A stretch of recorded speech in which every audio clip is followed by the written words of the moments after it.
Hey there, everyone. Happy Monday. We're going to take a look at the major indices, ETFs that track them anyway, QQQ, SPY, and IWM. We're going to take a look to see what we need to do in order to have further signs that we're recovering from where we're at versus if we're going to go back down and continue to test at different support levels. Also, we're going to take a look at Figma stock, SOFI stock, and BBAI stock.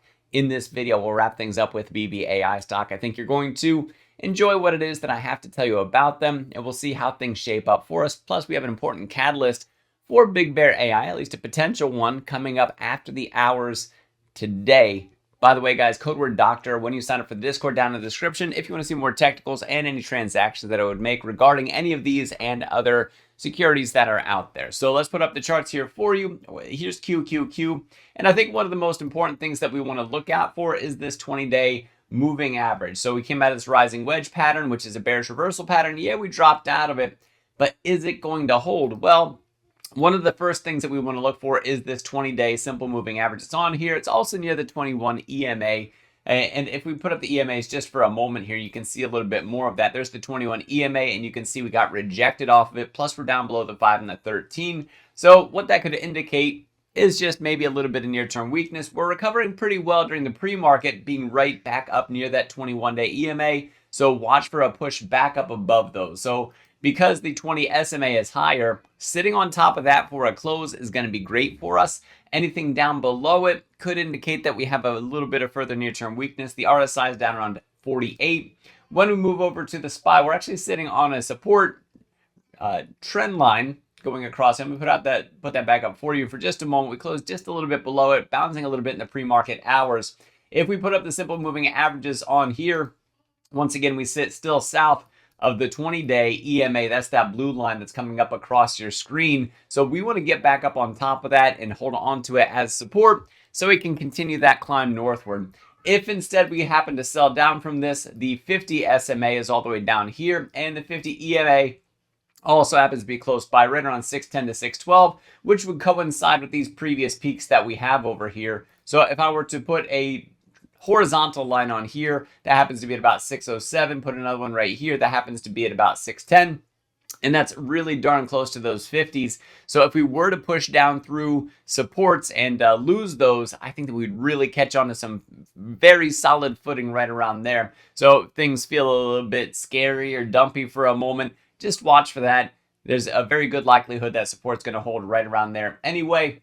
And then if we go over to the Qs, where exactly would that support end up for us as well? So put up the technicals for a moment, because we have that trend line support coming right across here that happens to be right around 546, just south of that 542 for the 50 EMA. For the SMA, the EMA happens to be at 542.73. So they're like 7 cents difference between the two of them. And if we were to put some horizontals on here like we did for SPY, where would that put us? Well, that happens to be at 539.40, and that one happens to be about 537. We'll go ahead and call it. So this thing, if it does push down through support, the near term to watch out for, where things feel like they're sideways or going downwards. When I say that things have gone sideways, even if the chart has gone down, that something's getting messed up here, that's the support to watch out for, would be those 50 EMA, SMA, or those horizontal supports that we have over there from the previous peaks that we had looking back in its history. IWM is a little bit different so far. Yeah, that 20 is important. We want to recover it. That was the first sign that we we're going to have a further drop, was that drop down below the 20. Unless you look at the EMAs, in which case then you can see where you had that 513 cross. But that also coincides with the moment that we lost the 20 SMA on this. We want to stay up above the 200-day on this to have continued bullishness.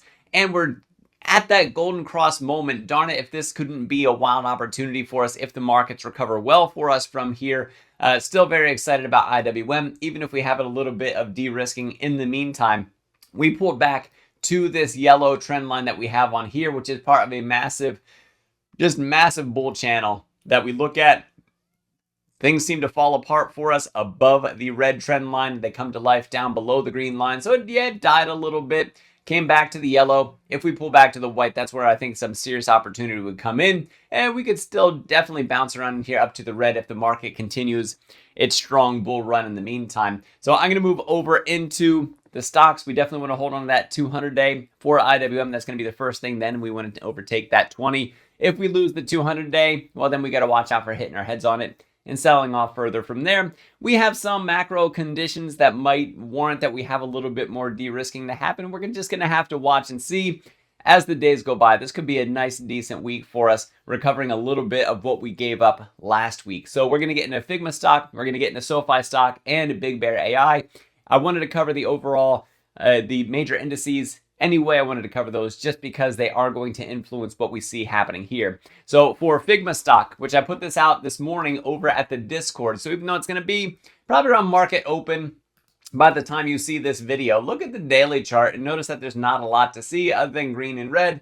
And well, what the heck is happening in between? Let's drop down to the 15-minute chart and take a look to see what we got going on. And I'll put the technicals up for you. And what you see is this consolidation pattern, trying to figure out what in the world to do. So we lost a lot of the first day's volume, tapered off that second day's volume, and now kind of through the after hours in the pre-market, still sort of chopping sideways for us. Well, watch for a breakout up above the top trend line here. If we can, we could push up through, if there's enough momentum here to push us up through 125. There's also resistance at 129, and then all the way up to about 133.5, up to about the top of this happens to be at about 134.87, so about 135.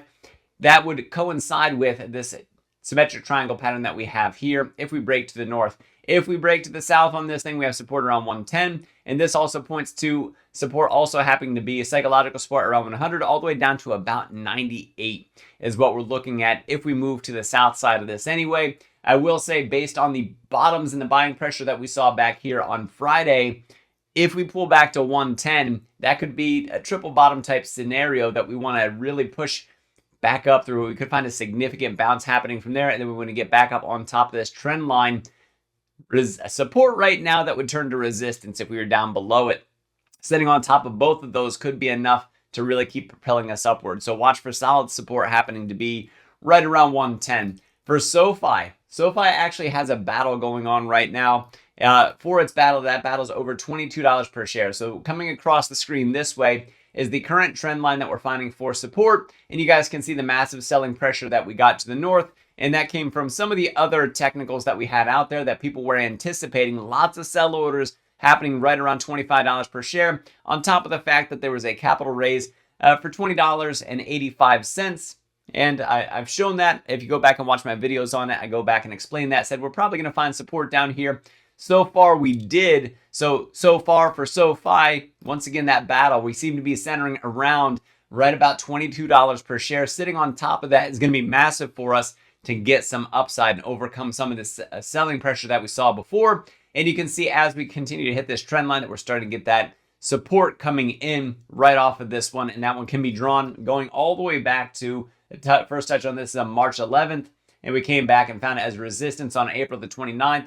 Found more resistance on June the 30th. And then finally by July 7th, we broke up above it. And then this other trend line for resistance, we got rejection, rejection, rejection. Earnings broke us up above it. Now we have it as resistance one more time, kind of narrowing down, finally trying to decide which way we're going to break on this thing. And I think the markets in the background are going to have a lot to do to decide which way we go for SOFI stock. Now, I've been tracking Big Bear AI since I've actually covered it late 2024. And then I also started covering it May 20th of this year as we went through that awesome June month and watched it rip up. And I took some positions, made some call options, bought call options back here, sold some call options against the positions that I had up here, and then also sold some puts as well to take advantage of getting a much better cost basis. So right now I sit at about 609 per share. And the thing we want to watch for Big Bear AI on a daily basis is sitting back on top of the 5 EMA.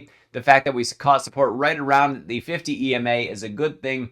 And if we drop down to the 4-hour chart, we might actually see here, there we go, this structural break that I talked about last week. We want to see if we can hold out on this. So we were in this sort of bear channel, broke out above, check out the move on the moving averages. Now that we have that structural break, so far this morning we're up above on the 4-hour chart. We're up above the 13 period, sitting on top of it. We want to see that 5 period cross up above. That could be a bullish crossover. We have a rise in momentum during that time, but it's not over 50 yet. If we drop down to the hourly charts and get a little bit more detail, a little bit more near-term price action, we have the 5 over the 13. We need to see that 13 over 50 cross. We need to get back up on top of that 5 period to watch this move farther north. In the pre-market hours, this thing peaked out right around 665.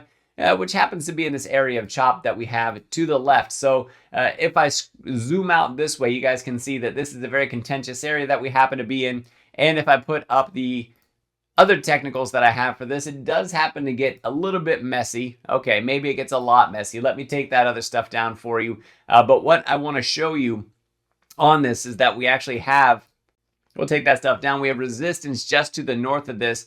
That resistance happens to be right around 670, and we peaked out right at about that. So 665 just to the south of that one. But the moving averages could tell us that we're starting to see that move north, and it would take a big volume day to show that conviction that things are turning around. Now, I mentioned a potential catalyst. We actually have Palantir earnings in the after hours, and being that Big Bear AI gets touted as potentially the next Palantir, well, if that really is the narrative that we're going to run with, if Palantir happens to have explosive earnings and trends northward for us, then maybe Big Bear AI also follows suit if we hear in news or if we hear information about forward guidance from Palantir that look for defense stocks such as Palantir and Big Bear AI, that total addressable market, that market continues to expand and expand rapidly.